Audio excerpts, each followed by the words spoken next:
好啦，咁而家我哋睇下手機應用個情況啦，用呢一課嗱，咁好之前咁講啦，有個 jam 咗個曲啦，咁我哋可以輸入個曲喺個手機度啦，咁可以望一望咯。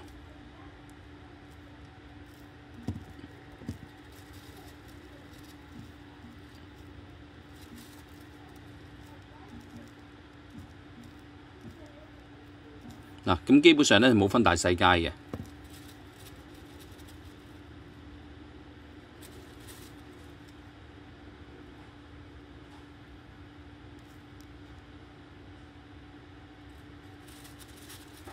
跟手咧就輸入個名啦，咁樣。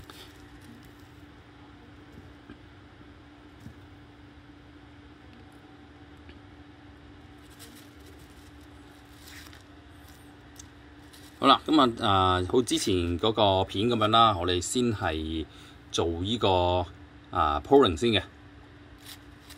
好啦，咁我影住手機嘅情況啦。如果同步咧，電腦嘅情況就係咁嘅啦。顯示咗出嚟啦，電腦嘅情況。好啦，咁我哋翻去手機嘅情況先。咁個 polling 就係咁樣啦，顯示咗。咁佢有個選項啦，咁樣。咁我揀咗呢個 B， 揀咗 B 嘅時候咧，就揀 submit。咁 submit 咧，咁佢話俾你聽啦，你已經 submit 咗答案啦。好啦，咁你望一望電腦嘅情況啦。電腦嘅情況咧，其實佢未夠鐘嘅。咁仲有20零秒。咁我為慳時間咧，我 skip 咗啦。咁到下一 part 啦，下一 part 咧就係可以用手寫筆嘅模式，就叫 Draw It 咁如果喺電腦嘅情況咧，就睇到啦。咁手機就係咁啦。咁一樣嘅道理啦。咁我哋可以喺上邊咧就寫字啦。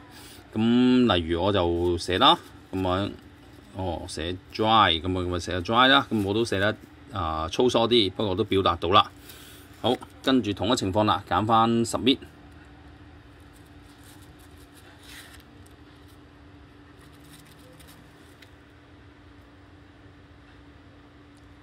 好啦，咁同樣地啦 ，submitted 嘅。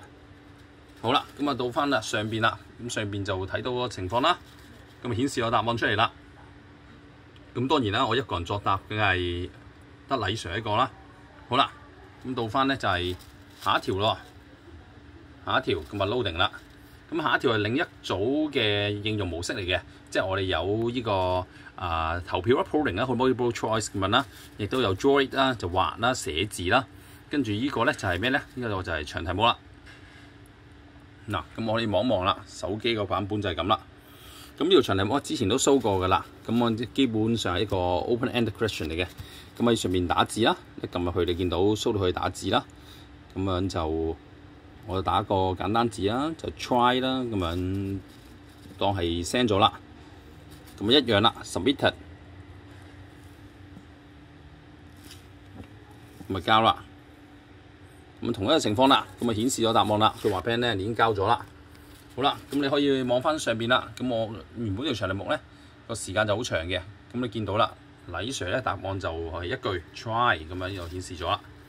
好啦，咁同步啦，我又可以落去下一條。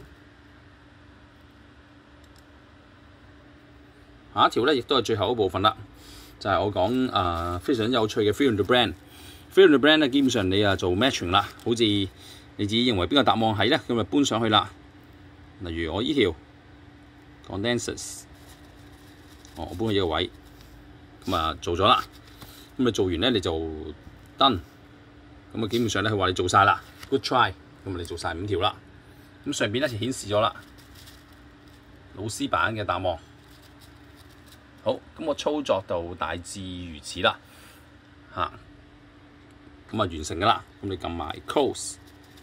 咁基本上咧就完成咗啦。